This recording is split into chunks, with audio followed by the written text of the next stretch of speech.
welcome to the 13 Days of Halloween with me, your host, Eddie Spuhghetti. Over the next couple of days leading up to Halloween, I'm going to be discussing my favorite picks for films, TV shows, and TV specials, all kinds of stuff that I love to watch around this time of year, and that I think you would be into watching as well. With that, let's get on to my pick for this video.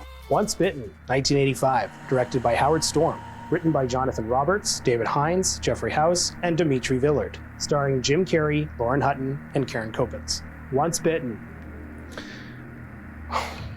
This is a lose your virginity movie. I'm going to say that straight out, okay? A bunch of teenage boys, one of which is Jim Carrey, want to get laid, so they leave their San Dimas suburban type of town to check out Hollywood at night, and Jim Carrey winds up running into a vampire played by Lauren Hutton, who seduces the shit out of him and bites him around his genitals. This is an 80s teen horror movie, falls very much in line with your Teen Wolf, your Teen Witch. I guess it's the closest thing you could say to getting a Teen Dracula or a Teen Vampire type movie, except Mark, Jim Carrey's character, doesn't actually really use his powers for anything super special in this movie. He just kind of comes off very strange, and that's really about it. He doesn't use like his new vampiric powers to do anything impressive or like, you know, win the basketball game or hockey game or whatever, that sort of shit. He just kind of acts very weird, and that's about it.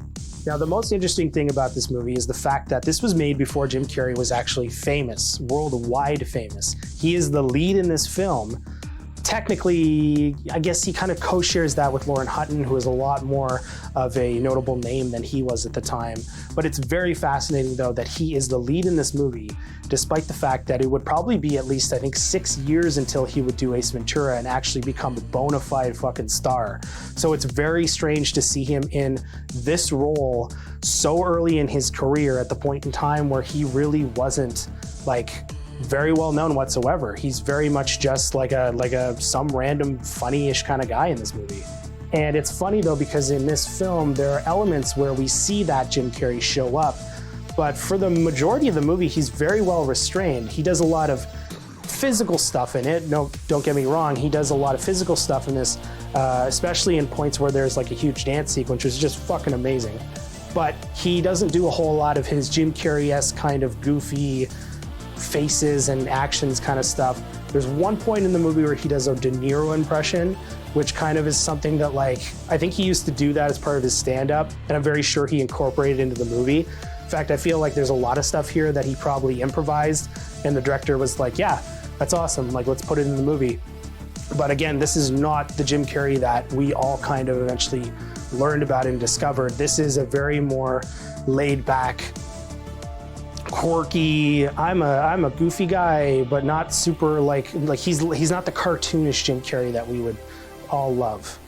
This one feels very dated. A lot of white people, you got some homophobic stuff going on in it. It's a movie about losing your virginity, which was like a big deal back then. I mean, to be fair, like we had American Pie in the 90s and that sort of shit. However, we did have something like Risky Business in '83, which was very much an adult-ish approach to that type of film. However, this is a movie about a vampire, so I'm not really expecting too much, but it actually is more or less fairly harmless compared to a lot of those other movies about losing your virginity, like Losing It with Tom Cruise, or, you know, like the Porky's films. Thanks to movies like Ace Ventura, this regained some exposure. When Ace Ventura came out on home video, all of a sudden you have copies of Once Bitten next to it. People are like, oh cool, it's another Jim Carrey movie. But it's not that cartoonish Jim Carrey. This is a much more laid back Jim Carrey. But this one I think does a lot better of really showcasing his talents. There's a scene here where there's a dance sequence. This man is incredibly physical.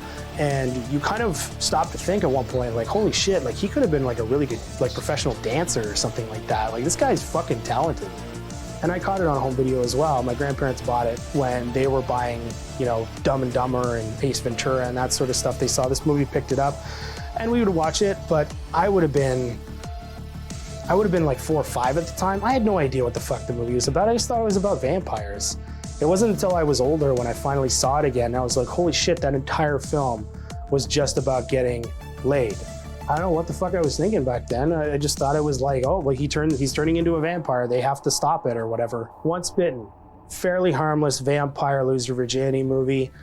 It's kind of got into that line of like Teen Wolf, Teen Witch sort of thing. And of course, it's interesting to see Jim Carrey at a point in time when he wasn't that big movie star yet. He is very much more laid back here, and he's got that charming kind of element to him. Again, it's not a terrible movie to watch. If anything, it's interesting to see what kind of a movie essentially would like a horror Porky's be, but far more tamer. So with that, thanks for joining this 13 Days of Halloween episode with me, your host, Eddie Spuhghetti. I am going to be back shortly with another couple of videos talking about my favorite picks of stuff to watch around this time of year. But until then, we'll do lunch.